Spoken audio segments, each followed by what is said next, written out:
एक माँ के बच्चे को डूबने से बचाया। बंधुओं, बहुत समय पहले की बात है। एक परिवार में एक बुढ़िया, उसका बेटा और बहू रहते थे। बुढ़िया छठी माता की बहुत भगत थी। हर साल छठी माता का व्रत किया करती थी। परंतु बहू नए विचारों वाली थी। वह पूजा पाठ में विश्वास ना करती थी। एक बार जब बूढ़ी अम्मा छठी मैया की पूजा करने की तैयारी कर रही थी, बुढ़िया मैया का बेटा आम की लकड़ी तोड़ कर ला रहा था। पूजा के लिए सामग्री लेकर आ रहा था तो ये सब देखकर बहू हंसने लगी और कहने लगी, अम्मा दुनिया कहाँ से कहाँ चली गई, आप अब तक अंधविश्वास में पड़ी हो। पढ़ी लिखी बहू के वचनों का बुढ़िया पर कोई असर न हुआ और वह बूढ़ी माँ अपनी पूजा की तैयारी में लगी रही। छठ पूजा करने को बूढ़ी माँ तैयार हुई, पर बहू बोली, ये सब बेकार है। माँ इस उम्र में 3 दिन भूखी कैसे रहोगी, बीमार हो जाओगी। नई बहू की ये बातें सुनकर उसके भोलेपन पर बूढ़ी माँ मुस्कुराने लगी। अरे बहू, शादी के बाद मेरे संतान नहीं हो रही थी तो मैंने यही छठ व्रत किया था। छठ मैया ने मुझे पुत्र दिया, यह अंधविश्वास नहीं है। माता का तो कण कण में निवास है। तू भी मेरे साथ छठ मैया का व्रत रख, तेरे भी गोद हरी हो जाएगी। पर वह ना मानी।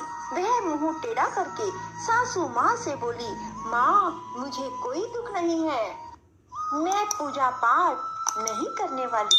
दिन रात मैं अपनी जिंदगी में मस्त हूँ। मुझे सुंदर पति मिला है। मुझे किस चीज की कमी है जो मैं छठ माता का व्रत करूं? माँ कर्म ही प्रधान है। सासू माँ, बाकी सब बेकार की बातें हैं। सासू माँ के लाख समझाने के बाद भी बहू पर कोई असर ना हुआ। वह नास्तिक थी। छठ माता की बुराई करती ही जा रही थी। उसका पति वहां आया। उसने भी अपनी पत्नी को बहुत समझाया पर वह ना मानी। सीधे सीधे बोली, मुझे नहीं करना व्रत। पति भी उसे समझाते हुए थक गया। आखिर बोला, जो तुम्हें करना है करो। मैं तो अब घट माता का घट सजाने जा रहा हूँ ताकि मेरी माँ शाम को आकर वहाँ छठ माता के चरण कमलों में सर झुकाकर पूजा कर सके। उसका बेटा हाथ में कुंडा लेकर नदी तट पर चला जाता है। छठ माता की पूजा के लिए घट सजाने लगता है। पूजा की तैयारी करता है। आम की लकड़ी जलाकर छठ का पर्व दोनों माँ बेटा बनाते हैं। घट माता के लिए ढेकुआ बना रहे थे। बेटे ने माँ की पूरी सहायता की। नहीं, कौन सा त्योहार है जो सारे घर को गोबर से लीप दिया, सारा घर गोबर से भर दिया। चारों तरफ गोबर की बदबू आ रही है। बूढ़ी मैया समझाती है, तुझे नहीं पता, तू जो गोबर को दुर्गंध कह रही है, उस गोबर में बहुत से रसायन पाए जाते हैं। इससे बहुत सारी बीमारियां कोसों दूर चली जाती हैं। तब बहू झुंझलाकर बूढ़ी मैया से बोली, पहले तो आम की लकड़ी पर ढेकुआ बनाया, अब सारे घर को गोबर से लीप दिया। इन दोनों के पर जाने का समय हो गया। बैंड बाजे वाले को दरवाजे पर बुलाकर चल दिए। बहू तो इन सब में कोई चली जाती है। जैसे ही वे वहां पहुंचते हैं, पूजा की बजाय वह मेला घूमने लगती है। उसका पति उसे वहां ना पाकर उसे ढूंढने लगता है।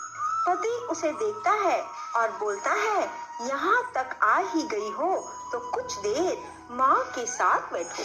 पत्नी झुंझलाकर बोली, मैं वहाँ नहीं जाऊंगी, मैं तो मेले में घूमूंगी, जमकर खाऊंगी और पीऊंगी।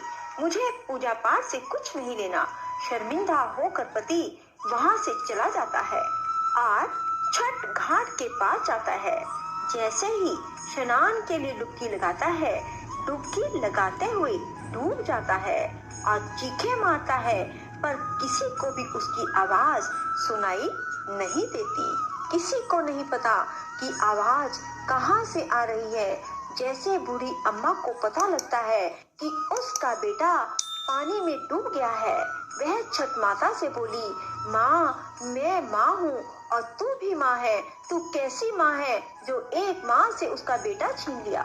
जब से मेरी शादी हुई है तब से मैं तेरी पूजा करती आ रही हूँ। बोल माँ, मेरी भक्ति में क्या कमी रह गई? मैं तो छठ घाट तेरी पूजा करने आई थी, तूने तो मेरी दुनिया ही उजाड़ दी। यदि जाने अनजाने में मुझसे कोई भूल हुई है तो उसकी सजा मेरे बेटे को मत दो।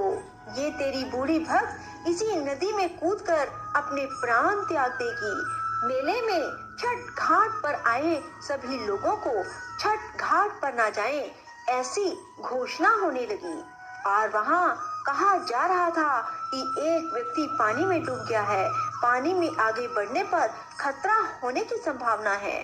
तब बहू बोली, मैंने तो पहले ही कहा था कि अंधविश्वास में ना पड़ो।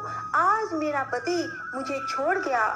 और वह सासू माँ को बुरा भला बोलती है, फिर छठ माता को कोसने लगती है।